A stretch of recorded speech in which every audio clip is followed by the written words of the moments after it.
لە باڵەکایەتیەوە هاتووە بە دوای گەشتیار و کڕیاردا دەگەڕێت. تابان دانیشتووی شارۆچکەی چۆمانە، خاوەن باخ و شوێنی گەشتیاریە. لێرە بەشدارە بۆ ئەوەی بتوانێت لە پاڵ شوێنە گەشتیاریەکەی بەرهەمی باخەکەشی با گەشتیاران ساغ بکاتەوە.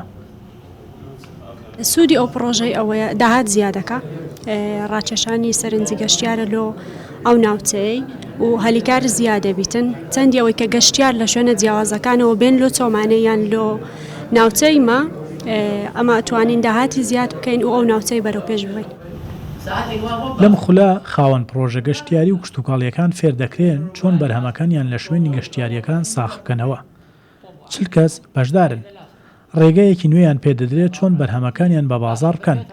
ئەمە لە چوارچەوەی ئەو کارنامەیە کە حکوومەتی هەرێمی کوردستان بۆ کردی گشتتوکاڵ و گەشتیاری هەیەی. دوای ئەم خولە بۆ ماوەی 10 هەفتە لە شوێنی پرۆژەکانیان لەگەڵیان دەبن. لە کۆتاییشە دەبێت بزنس پلانێکیان بۆدا بڵین. لێرە دامە دوو خازان زمانەیە لە هەمان کاتە پرۆژەکەی بەرزە بێتەوە ئاستی و بۆ ئاستی ستاندارد لەو لاشەوە بزنس پلانێکی ستانداردی جیهانی بۆ داانێن کە بتوانێت بۆ سبەینێ بیدا بە هەر سەرمایەدارێک یا سەرمایه‌گوزاری لەسەر ئەو پرۆژە بکەم بووی. ئەوان دەیانەوێت ئیتر گەشتیاران تەنها بۆ بەسەربردنی کات نێنە شوێنە گەشتیاریەکانیان، بەڵکو لەمە دووە گەشتیاران ببنە کڕیاری بروومەکانیشیان.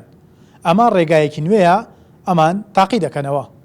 وەشمەند ساڵح کوردستان 24 هەولێر.